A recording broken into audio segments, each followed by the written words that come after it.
Sheriff's Office? Yes, I had called earlier for a supervisor. Was there one available? Oh, give me one moment, okay? Sorry.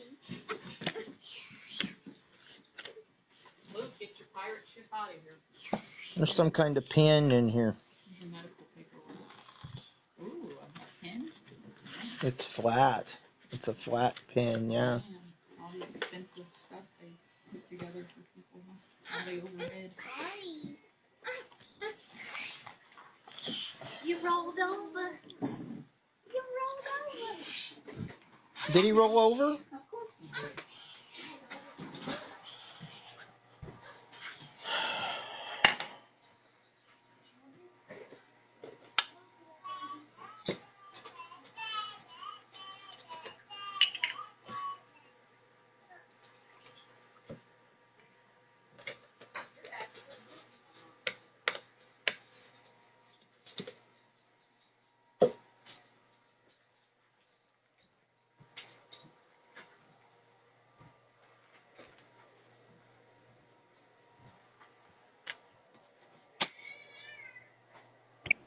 This is Deputy Brown. Can I help you? Hello, this is Daryl McClanahan. Hey, Daryl. How are you? Not so good. There was people driving up and down the road last night, and whenever I call the dispatcher, she doesn't even ask for a description of the vehicle. Oh, really? Did the dispatcher give you a name by chance? No, I didn't ask her for her name. Okay. About what time did you call last night? What time was it? Yesterday? It was 7. There was a red Ford that went by honking the horn, revving the engine, and I was out working in the garage, well, just feeding animals, and it came back by. So it went by 3 times. It went by once honking the horn, then it came back by and I videoed it, and then it came back northbound and it never came back. Then later when it got dark, so whatever time about dark is around 7 or so, this short bed Chevy truck that I have videos of in the summertime that was coming up here doing burnouts and driving recklessly, and it went back and forth 5 times. And the dispatcher, whenever I called, I said, there's a truck driving on the road, and she says, well, what is that? All they're doing is driving on the road, which upsets me because it seems like she's portraying the narrative that I'm calling for no reason, is like, oh, that's all they're doing is driving on the road. No, in the last time they went by, I was hiding by the car. I'm not going to engage with anyone, and they drove by the house, hit the brake lights, and then they stopped. Maybe when they saw me stand up by the car filming, they hit the brake lights clearly and stop, and then they go on down the hill and leave. And I'm posting the videos as quick as I can so that and I just had an investigator here that is going to try to investigate the hit and run, and was wondering if there was a police report. And she was in law enforcement for 18 years and ran a call center and dispatch, and she listened to the call and said that was lack of training and supervision the way she's answering the phone. And this went on for 6 months. She said things to, oh, it's you again, that explains it. What are they doing? She's like doing the job of what the deputies are supposed to do. And she even agreed that if people are driving on the road and I was hit and run, why wouldn't someone, I know you guys were way out here, but why wouldn't someone attempt to make contact and say, hey, what are you guys doing? Oh, we're just driving up and down the road, exercising our rights. But do you know the guy that hit this guy, Daryl, up here, who's bugging him? You know, the narrative is always being spun that I'm the problem. I'm at my house, and I want to try to record what's going on. And I'm not mad today. I'm not, but the closing for our house is messed up, so we don't have even a destination for our family to move to now. And so we're going to be stuck here into February. Because of closing with termites and USDA loan and mortgage companies saying they're not closing until March, and these are things beyond our control. But and it has settled down, I believe, since you and Sheriff Martin went up there and told them, leave us alone. But I also wanted to ask you, is there a probable cause? Is something going to happen for what I believe is stalking of us? And did they, I guess you guys can't tell us on an ongoing investigation, but were there fingerprints taken off of the ball bat? Were there fingerprints on that grenade? And I know that the binary thing, and I got this information from the social worker told me and my wife the other day, because there had been another hotline call, and the hotline caller says, Dad calls police because of a man across the road doing nothing. Oh, he's sitting out and we feel intimidated and that he has a gun and he's shooing flies with his Bowie knife. You're aware of all this. So, I mean, do you have any kind of updates? Are there going to be any patrols out here? Yes, there is. I can tell you there will be patrols out there. Like you said, it is an ongoing investigation. I can tell you we are working on fuming the items to try and retrieve fingerprints. We are looking into charges, but that's a process that we go through with the prosecuting attorney's office. So we're doing everything that we can to assist you in this matter. There's some of it just takes time, and that's why we've talked to Ron and asked him, you got to stop whatever it is you're doing. Just stop. Let us do our job, and we'll get it taken care of. Yeah, he has, although the fence was cut after you guys talked to him. Right, I remember you talking about that. So. Well, Sheriff Martin came out and took pictures of it, and yes, he did. And you're not going to catch anyone who did that. I mean, it's just, it's right across from his driveway. And then last night I have concerns, and I said that to the dispatcher. I said the truck stopped up by where the fence was cut, and then here come the truck driving by slow, trolling. Right. And they certainly have some kind of involvement.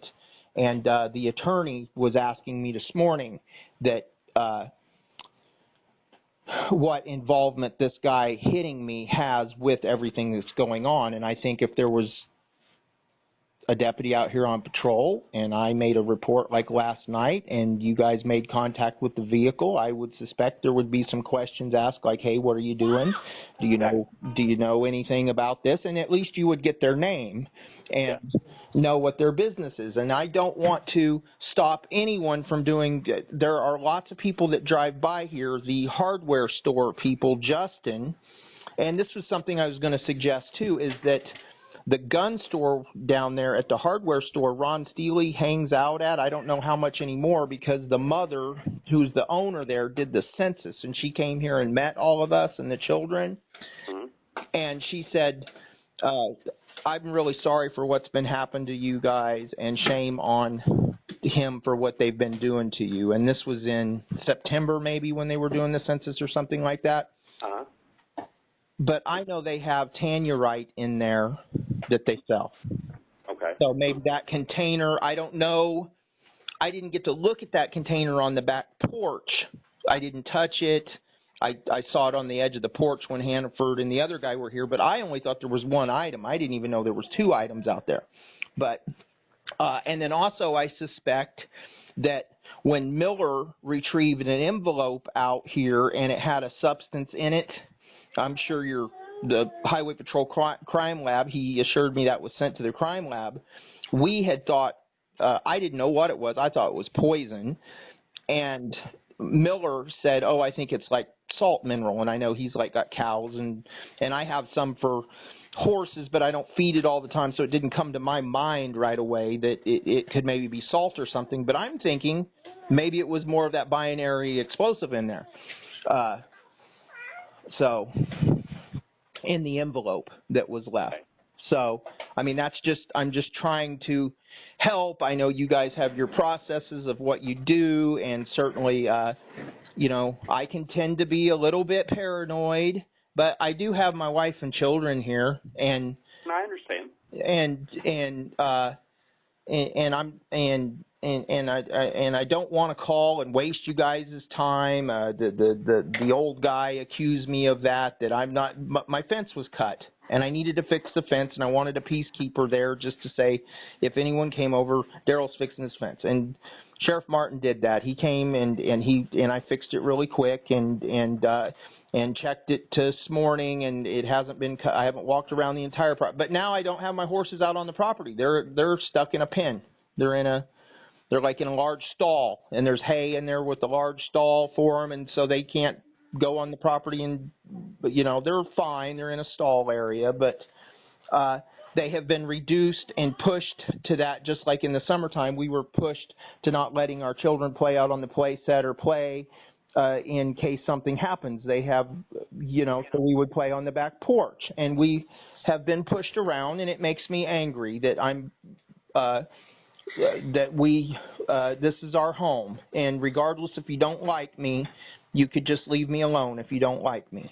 And so I called I hope you are guys doing something, and if there's going to be a patrol out here, that'll be good. And okay. And I think if these idiots see, oh wow, the cops are out here, we probably should hide our beers. I'm sure they're driving around with a beer. Who knows what they're doing? Right. But certainly, if you see the police, your butt puckers a little bit. Hey, I don't want a ticket. Right.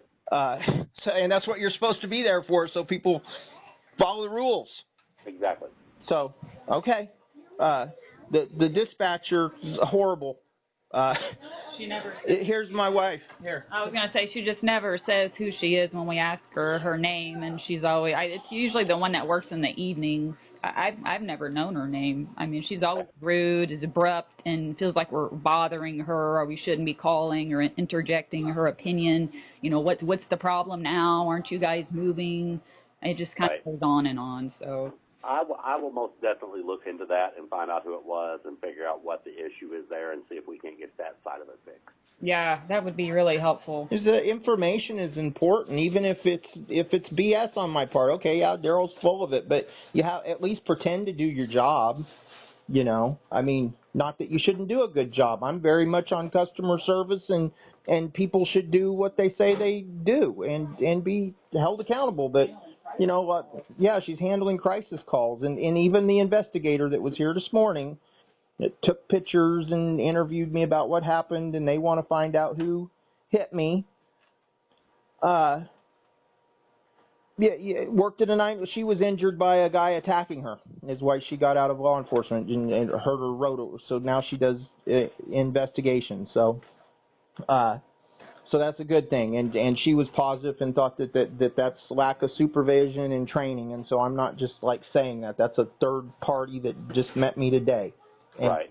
And even the social worker that I posted the call, 15 minutes of it, she can't believe that the previous administration, law enforcement, didn't step up, that the judge didn't give us an ex parte for him to leave us alone.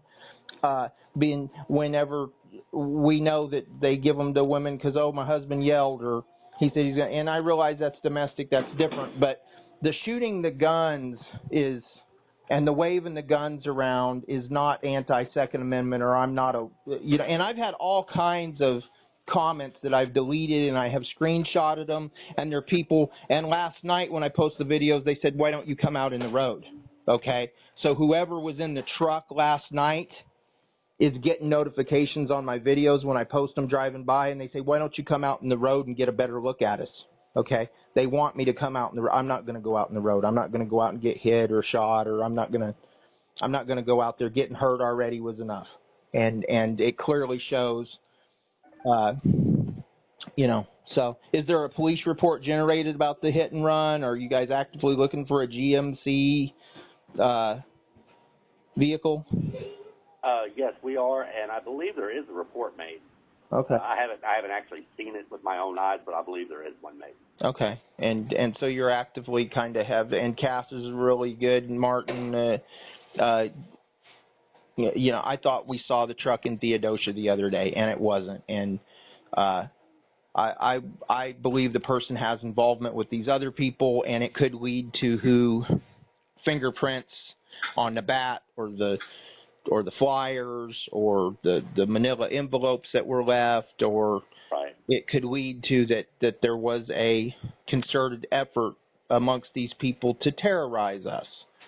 And You know, if it was no law and order, it is the old west, I'd have to take care of it myself. But we don't live in those days. I have to call you guys and say, please help. Oh, I understand. And I get frustrated and mad as hell. And not today, but you certainly heard me before. Oh, yeah. Yeah, I have. And like I said, we're going to do everything we can to help. And I can guarantee you, I can't promise you what other people do. Yeah. But I can guarantee you that I am telling all the other deputies to do the same as I would. If anybody is stopped out there, they need to identify them and they need to log it that they've talked to them. So that way we have people's names and things. Greatly appreciated. And my wife is listening too. Yeah, thank you very much. You guys are very welcome. Okay. Thank you. You're welcome. Have a good night. You too.